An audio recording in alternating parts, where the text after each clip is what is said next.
Howdy! Welcome to Aspire Mountain Academy. I am Professor Curtis, your instructor for this course in Introductory Statistics. In less than 10 minutes, this video introduces the concept of expected value and shows how to calculate it for a probability distribution. Let's get started. So, the expected value for a discrete random variable is simply the mean value from an infinite number of outcomes. This is what we would expect to see, because the mean value for an infinite number of outcomes is what we would expect. For an infinite number of outcomes, the mean value is the value we would expect to see the most.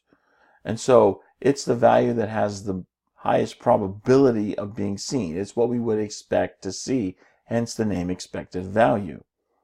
Notice that because of the way we're defining this, the way we calculate expected value is the same way that we calculate the mean for a probability distribution. Now, expected value has extensive use in regression analysis and decision theory. We won't be using it too much more in this course, but it is something that, again, is one of those foundational things for if you want to go further on with this sort of thing, especially if you're studying regression analysis or decision theory. Then expected value is going to come up quite a bit. We'll see this a little bit again when we talk about regression analysis, but for right now, all we need to understand is the expected value is just the same as the mean value for the probability distribution. We actually talked a little bit before about expected value without really realizing it. Remember when we talked about the law of large numbers and we had this example of coin tosses, and we continued tossing the coins more and more times, counting the proportion of heads, and to see that eventually the proportion of heads in our coin tosses resembled the probability of getting a head from a single coin toss. That's the same idea here behind expected value. That eventually, the mean value from an infinite number of outcomes eventually is going to approach the value that we would expect to see from a single outcome. And so that's what we mean when we're saying expected value. Let's look at a little example to describe a little bit more of what we're talking about with expected value. So here we have a probability distribution for the number of girls in 2 births.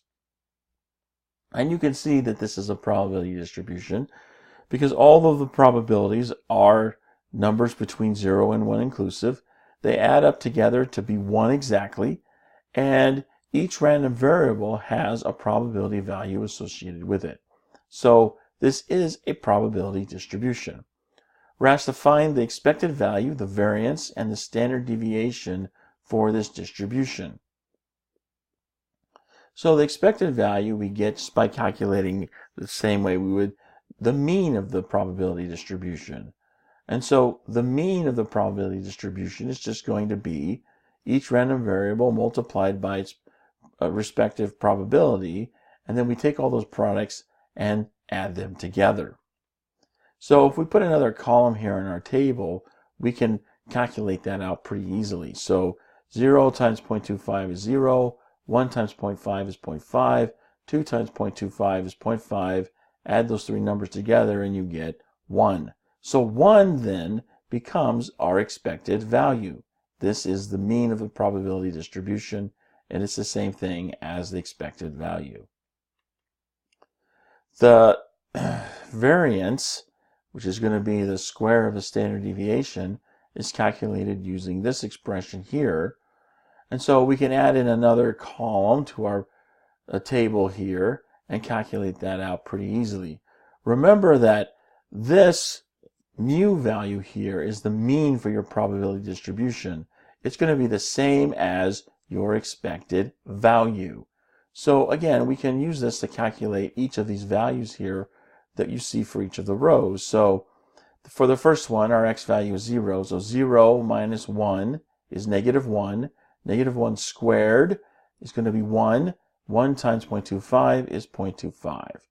We'll repeat that same calculation for the other random variables that are listed. And then we add these values together. That gives us 5. But this summation is just going to be the variance. If we want the standard deviation, we just take the square root of the variance. And so we don't have to redo all of this calculation. We have the variance right here, so we'll just take the square root of that, and that gives us our standard deviation. So that's really all there is to it. Now, of course, if you use something like StatCrunch to calculate all this stuff out, you just put your numbers in, press the right buttons, and out comes your answer. But it's important sometimes to know what it is the computer's doing for you. And so this is the old school way of calculating expected value, variance, and standard deviation for a probability distribution. And that brings us to the end of this mini lecture. I hope you found it helpful. You can find more mini lectures for this and other courses at AspireMountainAcademy.com. Thanks for watching. I'll see you in the next video.